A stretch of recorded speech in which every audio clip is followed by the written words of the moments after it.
Assalamualaikum warahmatullahi wabarakatuh. Nama saya Farida Yasha dari kelas S3B dengan NPM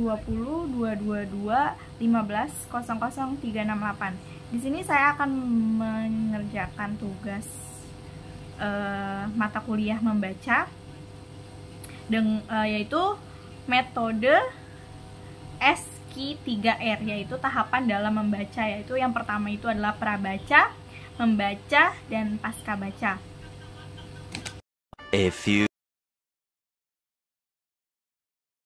Perkenalkan, nama saya Dwi Ajeng Andriani, umur saya 14 tahun, sekolahnya di SMP Negeri 2. Nama orang tua saya Ibu Istiqomah, alamatnya Jalan Semangka. Perkenalkan, nama saya Kaila Yuwazir Muslim, saya biasa dipanggil Kaila. Tempat tanggal lahir saya Depok, 14 Maret 2007. Umur saya sekarang 16 tahun. Saya sekolah di SMA Sejahtera 1 Depok. Nama orang tua saya, nama ibu saya Farida, nama bapak saya Maulana Muslim, alamat saya di Pondok Indah. Terima kasih. Di sini kita akan membaca cerita tentang murkanya sang ular naga sakti yang ditulis oleh Hindun. Satu-satu akan saya bagikan untuk membaca ceritanya. Sebelum dibaca, kita akan melihat dari covernya dulu dan menulis pertanyaan. Tahapan prabaca. Masing-masing menulis pertanyaan, 3 pertanyaan ya. Silakan. Oh, ditulis, Bu? Iya, ditulis dari covernya ya, tanpa melihat ceritanya.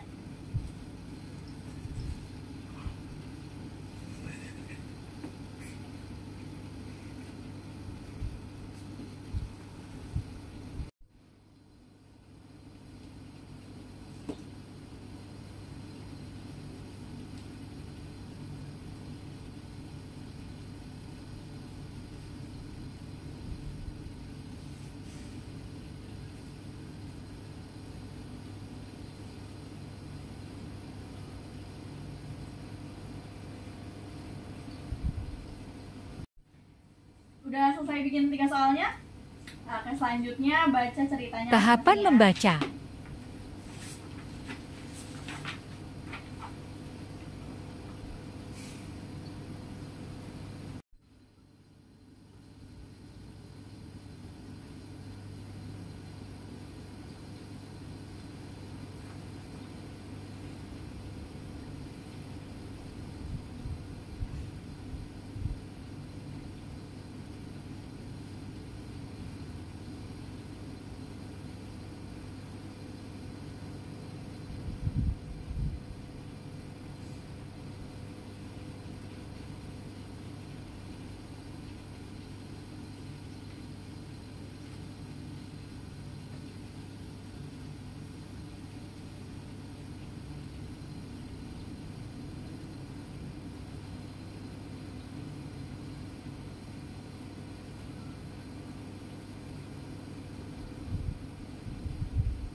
Sudah selesai kak. Oke, ditunggu ya rekan yang satu lagi belum selesai.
Oke, kalau sudah selesai ditutup kembali ya, tidak boleh dibuka lagi ya. Kira-kira itu pertanyaan yang kalian tulis tadi itu ada nggak di dalam cerita itu jawabannya? Ada yang ada yang nggak ada. Ada yang tidak ya? Ada yang tidak ada satu, yang ada dua. Ada sih. Ada semua. Oke, coba diceritakan ulang ya. Dari Tahapan hasil pasca pengalaman baca. kalian sendiri dari cerita tersebut. Coba soalnya kamu. Jadi di sebuah desa gitu ya, hiduplah dua orang anak. Dia punya bapak namanya Pak Alim. Dia Iya. itu namanya Molor sama Dol. Nah jadi di kampung itu tuh sebenarnya mata pencahariannya tuh nelayan. Nah pada suatu ketika itu dia ke sungai kan, karena emang dia pendapatannya sumbernya tuh dari situ. Kayak dia kesana lah sama bapaknya. Tiba-tiba pas dia udah nyampe sana, dia ngeliat nih ada ular kesangkut gitu di akar. Terus kayak kata anaknya, coba tanya ke ularnya. Sama bapaknya ditanya, ular kamu kenapa? Katanya, aku terkilir gitulah di akar, bisakah kamu bantunya? Bisa dia bisa dibantuin. Terus kalau bisa dia bisa bantuin itu, ularnya tuh bakal ngabulin permintaannya.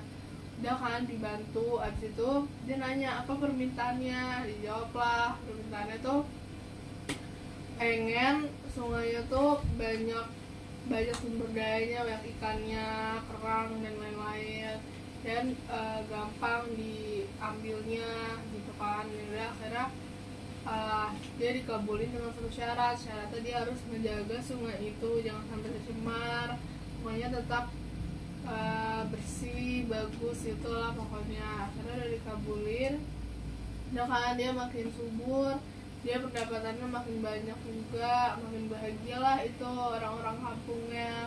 Nah pada suatu hari kan seiring perkembangan zaman ya, banyak tuh orang-orang asing tuh datang dari berbagai suku adat, ras dan lain-lain, udah tuh kecampur kan di dalam situ.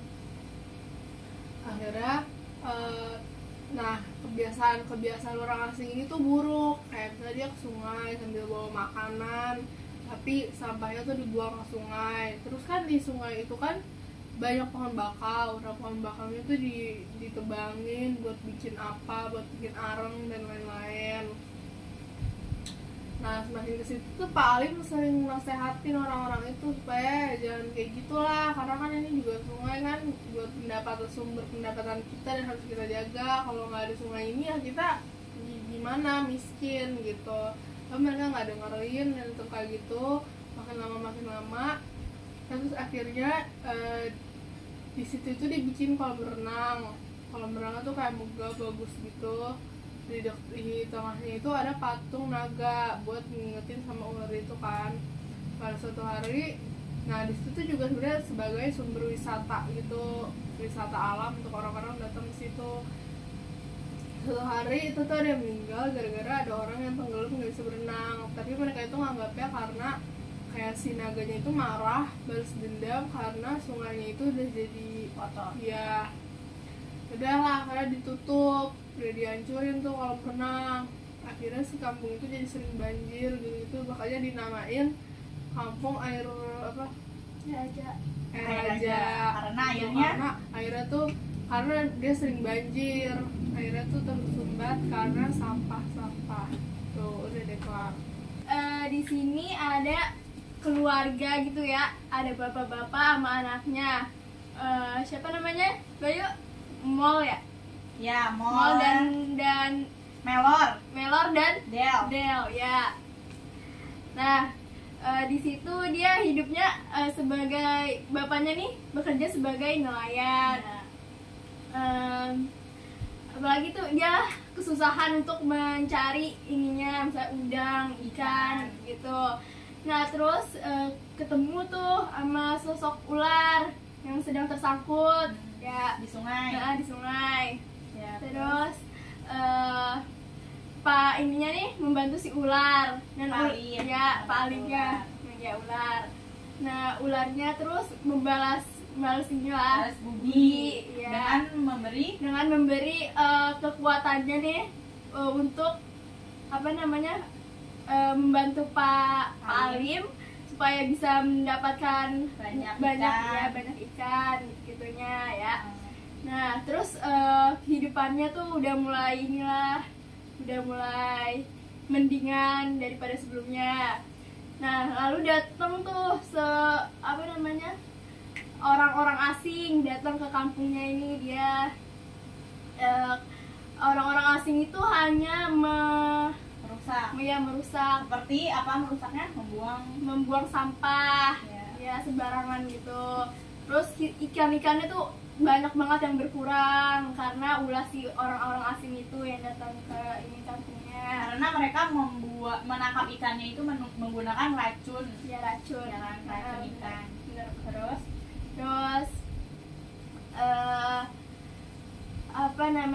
pokoknya intinya kita harus selalu menjaga melestarikan lingkungan ya agar tetap indah ya bersih. setelah ada orang-orang itu mereka tempat sungai itu dijadikan apa? Dijadikan tempat wisata. ya, wisata. Tahu wihara juga Ya. dijadikan itu. Ya. Kemudian udah itu aja. Terima kasih Ajeng. Nah, dari yang ditulis di pertanyaan itu tadi ada nggak di dalam cerita itu jawabannya? Ada yang Coba ada. dari Ayu dulu, pertanyaannya apa? Mengapa cerita tersebut diberi judul Murkanya Sang Ular Naga Sakti? Nah, itu ada nggak di jawaban di cerita? Ya karena ularnya. Karena ularnya marah ya. Ularnya sakti. Ya karena ularnya sakti. Terus yang nomor 2? Mengapa memilih tema fantasi dalam cerpen tersebut? Ya itu keinginan penulis ya. Ya ada, kan pasti ada reasonnya. Iya itu nanti.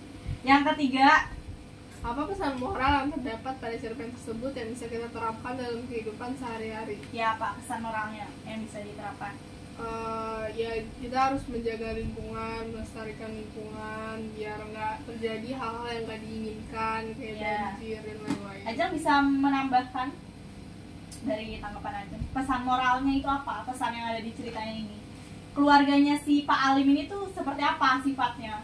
Dia kan membagi-bagikan makanan kan kepada setiap tetangganya gitu kan, orang yang baik hati, suka berbagi, itu kan bisa dijadikan sebagai pesan moral kan. Oke, terus selanjutnya Ajeng pertanyaan dari yang Ajeng buat itu apa? Kenapa sang naga ular bisa murka tadi kayak Bayu? Soalnya Apa? Soalnya dia marah-marah gitu, suka marah karena tempatnya tempatnya dirusak. yang dirusak ya. Nah yang kedua siapa orang di gambar itu? Itu Pak Alim. Pak Alim. Pak Alim dan anak-anaknya. Anak-anaknya siapa nama anak-anaknya sih? Lor dan Dol. Ya. Karena ini cuma satu orang. Iya, kalau di sini Apa? 1. 3. Tapi di dalam ceritanya ada 3. Kenapa naga itu bisa disebut naga sakti? Karena dia mempunyai kekuatan yang sangat luar biasa, Untuk mengabulkan mengabulkan keinginannya si Pak Alim dengan Dengan membuat sungai itu penuh dengan apa? dengan Kan ikan, Ya, udang dan udang. lain-lain sebagainya. Oke, sekarang saya yang bertanya ya, siapa yang ada di dalam cerita itu tadi? Gak usah, gue tunjuk tangan.